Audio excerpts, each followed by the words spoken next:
The 2025 Wimbledon Championships got out to a hot start on day one, pun intended. We had upsets galore on the men's side, record-breaking heat, a record-breaking fast serve, and a record-breaking number of Brits winning in a single day at Wimbledon, 7.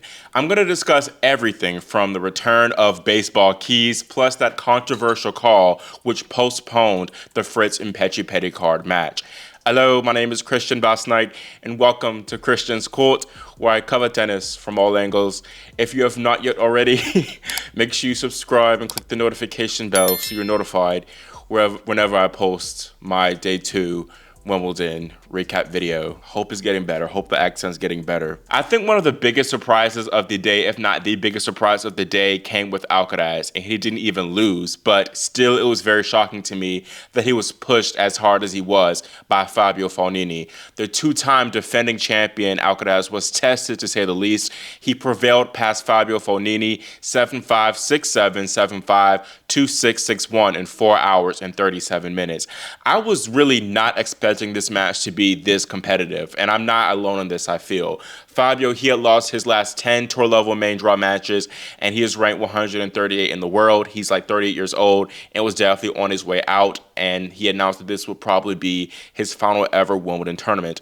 Alcaraz, meanwhile, was red hot, riding that 18-match win streak, so I kind of expected him to move through pretty comfortably. But I noticed early on that Carlos was just not as solid on serve as he was in Queens, and he did say afterwards that he was pretty nervous out there, and he played like it. Carlitos did do well to save all 5 break points that he faced in the opening set, and the drop shot was really one of the few things that was working for him throughout this entire match. It looked like Carlos was going to take this match in relatively tight, straight sets, leading Fognini 4-2 in the second set, but Fabio was not going to go down without a fight, and the Italian saved off a few game points at 3-4 to then break and get back on serve, and Fognini also saved a break point during that 4-all game in the second set. Fognini really dominated the tiebreak, which really was just poor from Alcaraz, and he even told his box in Spanish, "I can't serve, I can't return. Shameful."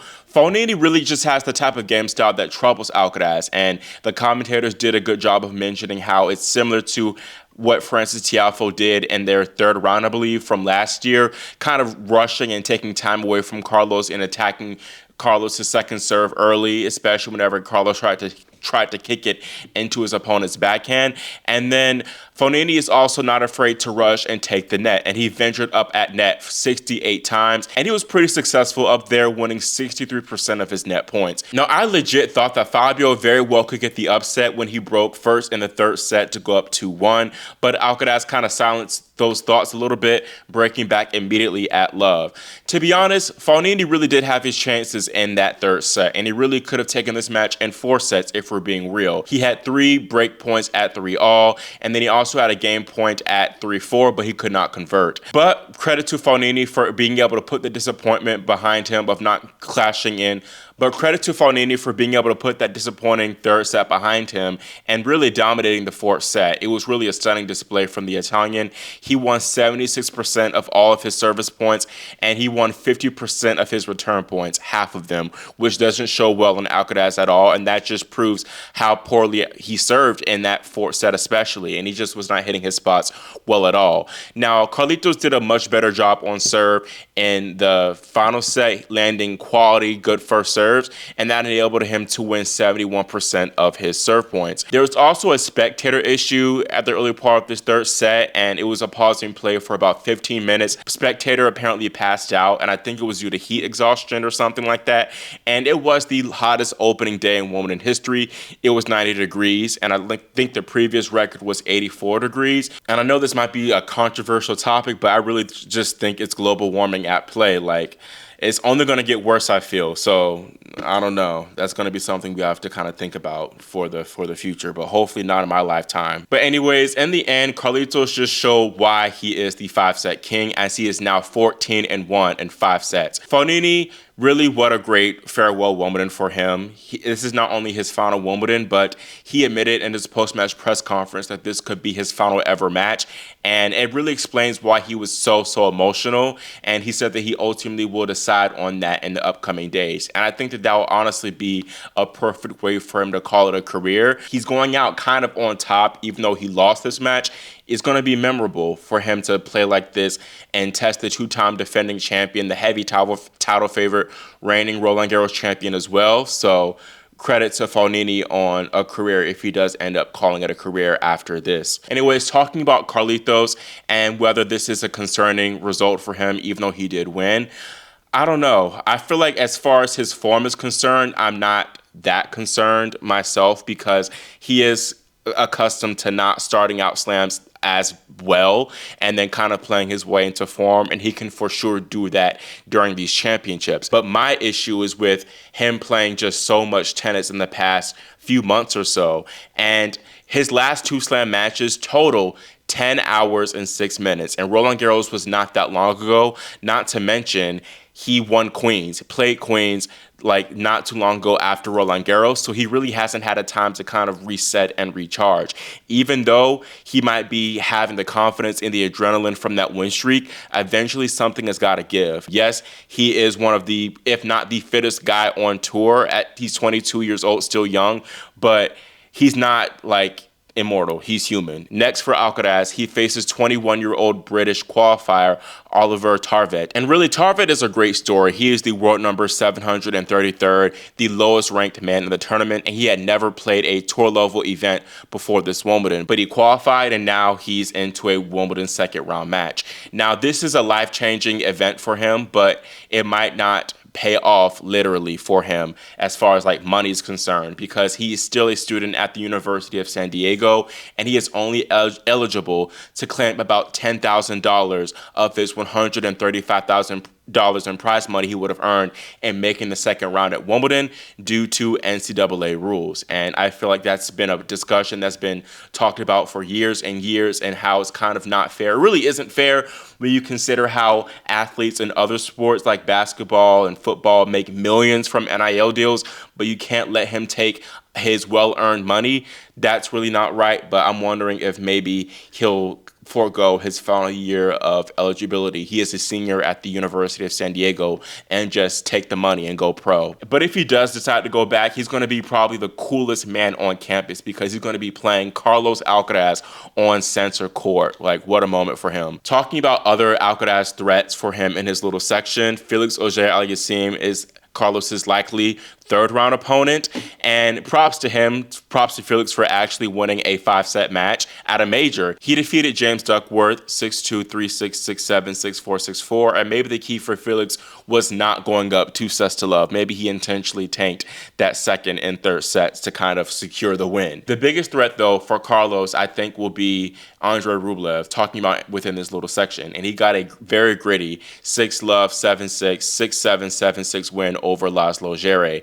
Andre, I think, will be the strong favorite to reach the fourth round to face Alcaraz, especially after Rublev's potential third-round opponent, Stefanos Tsitsipas, retired down 2 sets to love against French qualifier Valentin Royet. Tsitsipas has suffered through chronic back issues, and they flared up after he lost the opening set. The Greekman took a medical timeout for this issue during the second set, as he was clearly struggling with his movement badly. He said no mas after going down 6-3, 6-2, 2 sets to love, handing the 24-year-old Frenchman his first tour-level main draw win. When speaking about the retirement after the match, he said, "It's exactly what Artur Fils went through the last couple of weeks. I feel like it can be a very tricky injury. I've tried everything. I've done an incredible job with my fitness. I've done an incredible job with my physiotherapy, so I've maximized on everything that I can do right now. I've maximized on everything that I can possibly do. Right now, I'm just absolutely left with no answers. I don't know what to do.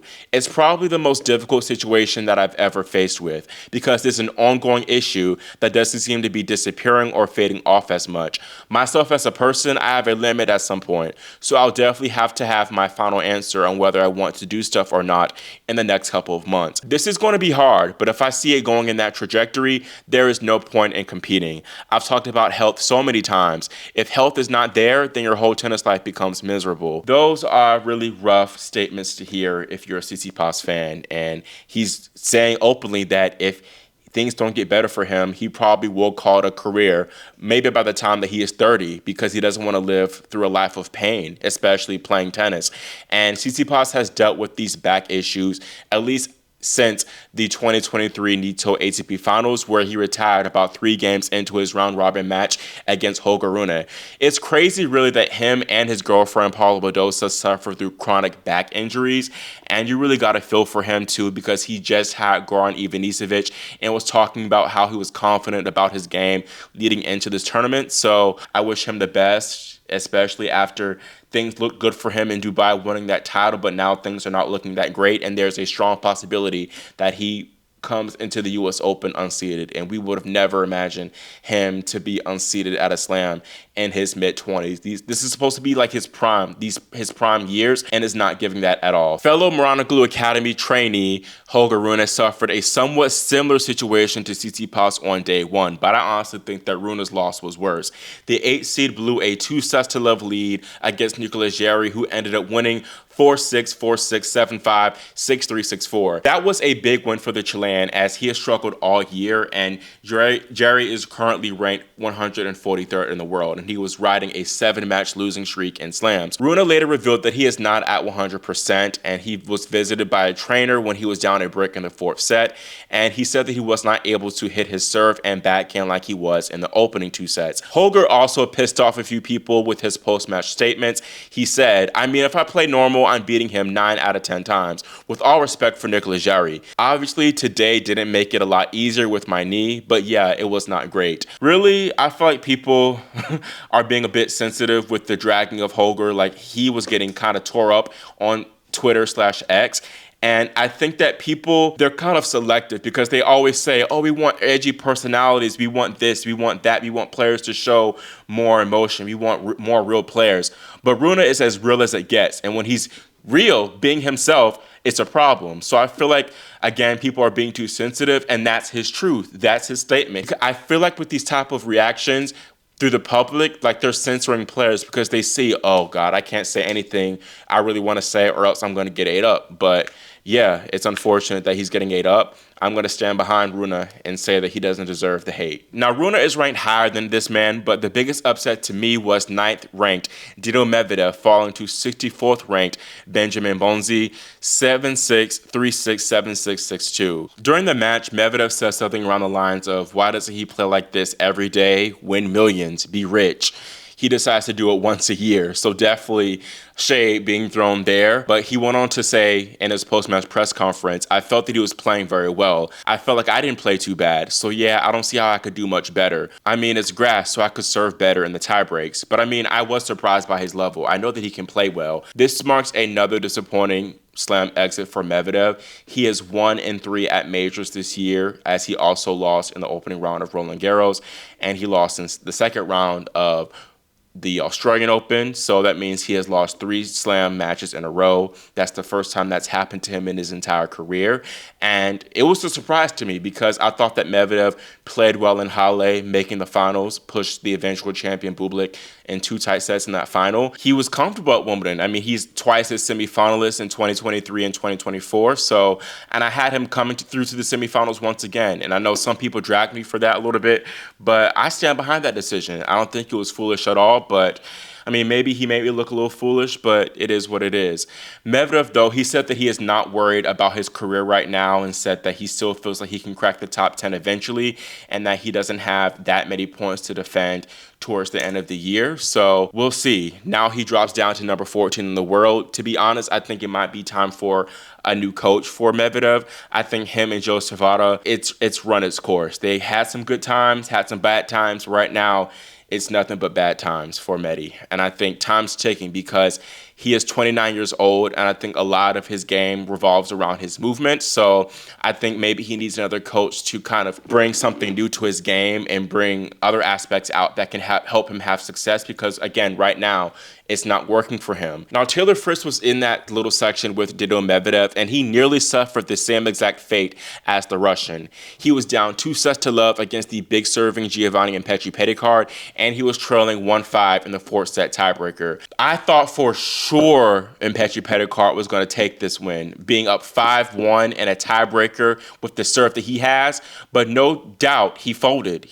And I think he particularly choked at 5-2. He had a wide look at a forehand cross-court winner, which barely clipped the net. So unfortunate for him, but full credit to Taylor for getting through. I think a huge effort, showing just how mentally clutch that was, especially too because he has not had the best track record at slams at all recently. Now, after Taylor Fritz earned that crucial fourth set tiebreak win over Giovanni Mpetshi Perricard, the two entered a serious discussion along with the chair umpire and tournament supervisor about whether they should continue and play on in the fifth set. Now, ultimately, the decision was made to stop play and postpone it until tomorrow. And the match, it really could have been finished because it was stopped at 10:17 p.m. Curfew at Wimbledon is 11, and it's not like the sets were long and drawn out. The points were very quick, and they definitely could have finished this match or finished the fifth set in 40 minutes. Based on the rules, both players have to agree on the decision, and if one player doesn't want to play, then they don't play. That's it. And Taylor definitely wanted to play, which makes sense because he had all the momentum in the world, and Giovanni wanted to stop playing, which makes sense because he did not have the momentum on his side. Not to mention, he seemed to have tweaked his ankle a little bit at 6-all in the tiebreak. So I think it was smart for Giovanni to push to not continue playing, but I think those rules are kind of crazy. What I think should have went down is the umpire should have asked the players what they thought, and if both guys said they didn't want to play, then they don't play. But if Taylor said he wants to play, then they play, because, again, you look at it, it was 40 minutes left to play, and they could have finished out that match. I don't know. I think definitely a rule change should be considered, and Taylor got the short end of the stick. But regardless, I think he will be happy to even still be alive, considering how he was so close to defeat. I think Fritz will have the edge when he returns, and I think overall he was playing slightly better than Giovanni. It just came down to Mpetshi Perricard just being so clutch on serve, especially in those tiebreakers, and he hit one serve in particular at 153 miles per hour, which is the fastest serve ever recorded at Wimbledon. So congrats to Mpetshi Perricard for making history there. The winner of Fritz and Mpetshi Perricard gets Gabriel Diallo, who is very dangerous. The Canadian crushed Daniel Altmaier 6-1, 6-2, 6-4. Now, Alexander Zverev, he will also have to finish his match on day 2 after splitting 2 tiebreak sets with Fritz's best buddy, Arthur Rinderknecht. Rinderknecht had 3 set points in the second set, but he could not close, so he for sure will be disappointed that he does not have a 2-0 lead, but it is what it is now. Francisco Cerundolo, the 16th seed, he resided in Zverev's section, but he lost to Nuno Borges in 4 sets, and he was actually bageled in that 4th set. Jenson Brooksby, the American, he defeated 31st seed Talon Griekspoor, who just won a title in Mallorca. That is not too surprising considering how Brooksby was in good form too, making the finals of Eastbourne this past week. Jenson now faces off against Joao Fonseca, who got his maiden Wimbledon win, beating Jacob Fernley in an impressive 6-4, 6-1, 7-6 win. I think this is a big opportunity for Fonseca to make his first slam second week, as there's going to be no seed standing in his way until at least the 4th round.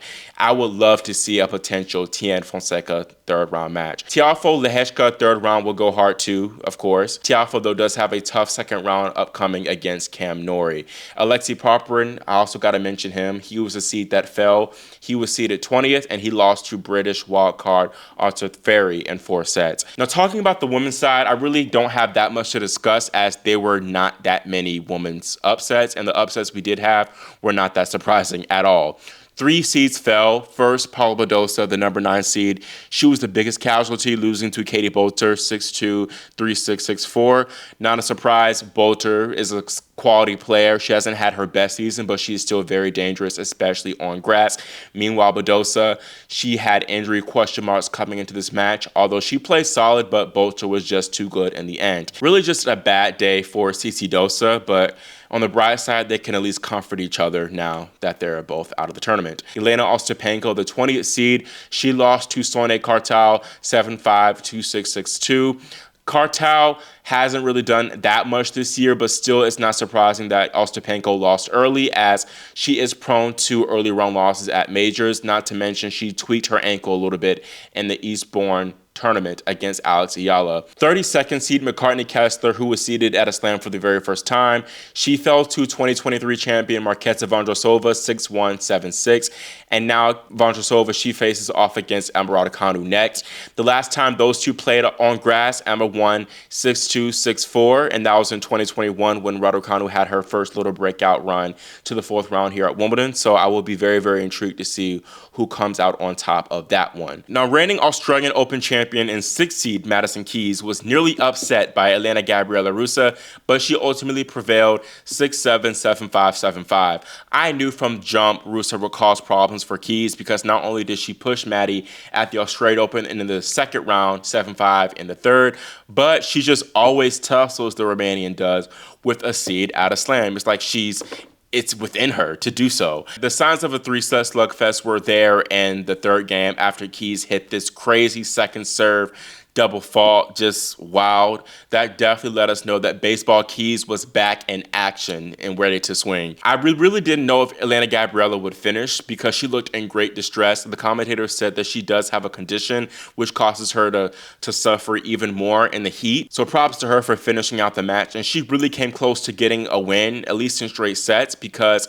she had a game points at 5-6, but Keys was able to fight them off. And I think that if Gabriela Russa was able to come out and force a second set tiebreaker, she could have won this match. Definitely a good test for Keys, but I think for sure she needs to clean it up for the rest of the tournament, and she does have an intriguing second round match against dangerous Serbian lefty Olga Danilovic. Maddie's projected quarterfinal opponent is none other than world number 1 Aryna Sabalenka, who got a solid 6-1, 7-5 win over Canadian qualifier Carson Brenston. Up next for Sabalenka is Marie Boskova, who defeated last year's Cinderella story Ron Lulu Sun, who made the quarterfinals back in 2024. Last year's finalist Jasmine Paolini had to recover from a set and a break deficit to defeat Anastasia Sevastova 2-6, 6-3, 6-2. Still, though, I think the favorite in that little Paolini section will be Amanda Anisimova, who had a statement win, defeating Yulia Putintseva 6-love, 6-love in 44 minutes.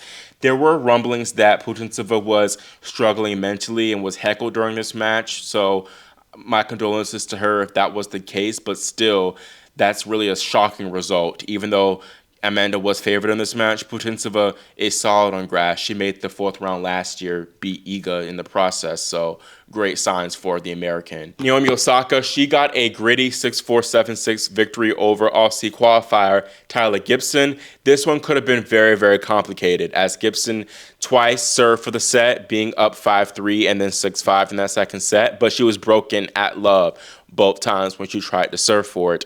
Up next for Naomi is either Chen Wenzheng or Katerina Siniakova.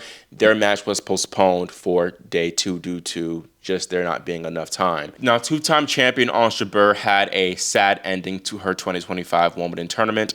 She retired down 7-6, 2-love to Victoria Tomova, and during this match, Jabeur struggled with difficulty breathing. Maybe it was the heat, or I think it could be a panic attack as well.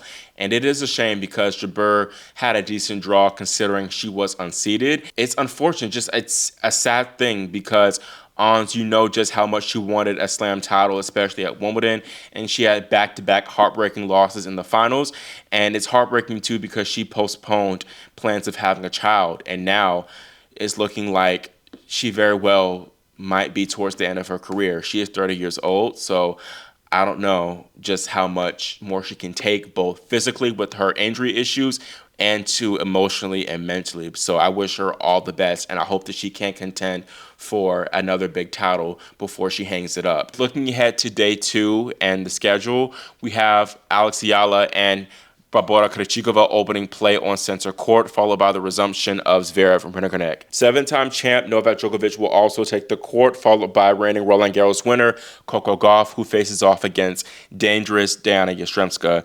Jannik Sinner will open play on number one court, followed by the resumption of Fritz and Mpetshi Perricard. And then two-time champion Petra Kvitova could play her final ever Wimbledon match against Emma Navarro, and then Jack Draper will cap off play on number one court against Sebastian Baez. Jesse Pegula, Lorenzo Musetti, Igor Swiatek, and Ben Shelton headline play on number one court, while Tommy Paul, Qinwen Zheng, Mira Andreeva, Grigor Dimitrov, and Elena Rybakina take number three court. That is all I have for my day one Wimbledon recap video. I know it was a long one, but let me know your thoughts on everything from Alcaraz's test and whether you think that this is a concerning start for him for his title defense prospects, as well as all the men's upsets, and as well as the men's casualties and the upsets, and whether you think that Tsitsipas and Medvedev are indeed cooked. Again, make sure you subscribe and click that notification bell so you are notified whenever I post my day two Wimbledon recap video. Thank you all so much for watching and for your support, and I will see you all next time here on Christian's Court.